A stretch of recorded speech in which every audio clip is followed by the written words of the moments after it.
पूज्य श्री के चरणों में कोटि कोटि नमोस्तु। महाराज श्री आपके चरण सानिध्य में बैठकर ही शंकाओं का समाधान मिल जाता है। शंकाएं तो उत्पन्न होती नहीं। पुनः मन का भाव है कि गुरु ने हमको पतित से पावन बनाया है और हम गुरु के उस उपकार को तो चुका नहीं सकते।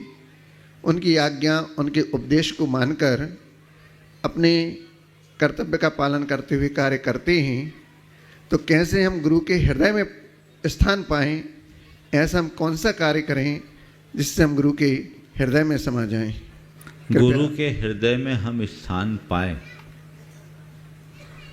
और हम गुरु के हृदय में अपना स्थान बना पाएं या न बना पाएं, ये हमारे हाथ में नहीं है। न ऐसी शक्ति है और न ऐसी कोई पहचान का आधार जिससे हम जान सके कि हमें गुरु के हृदय में जगह मिली है या नहीं। तो गुरु के हृदय में हम अपना स्थान बना सकें, ये हमारे हाथ में नहीं है, पर अपने हृदय में गुरु को बसा सके, ये हमारे हाथ में है।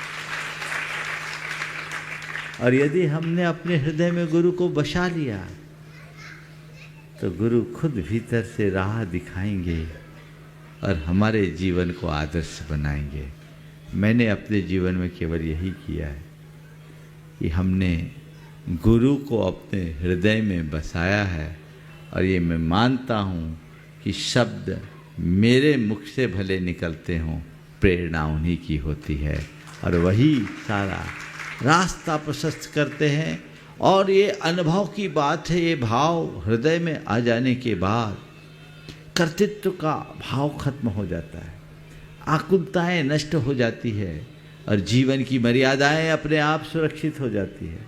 इसलिए मैं तो यही मानता हूँ, गुरु पता नहीं वो उनके ऊपर है किनको अपने हृदय में बिठाएं, पर मुझे ये मालूम है कि गुरु शिष्य को हृदय में बिठाए न बिठाए, शिष्य को गुरु को हृदय में बिठा के रखना चाहिए।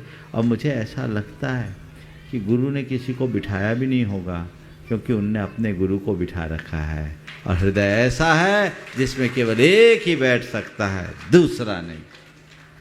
जिसमें एक ही बैठ सकता है, दूसरा नहीं। मेरे हृदय में तो दूसरे के लिए जगह ही नहीं है। इसलिए मेरे पीछे वाले ये मत सोचना कि गुरुदेव के हृदय में जगह है कि नहीं, यहाँ तो व्यवस्था नहीं है, पर इसका रिफ्लेक्शन है ना, सारे संसार में फैल सकता है और जो जो बसाना चाहे सब बसा सकता है, उसमें कोई रोक टोक नहीं। समझ गए? उसमें कोई रोक टोक नहीं है। इसलिए वो धारा अपने अंदर जगा के रखिए, जीवन का पथ तभी प्रशस्त होगा।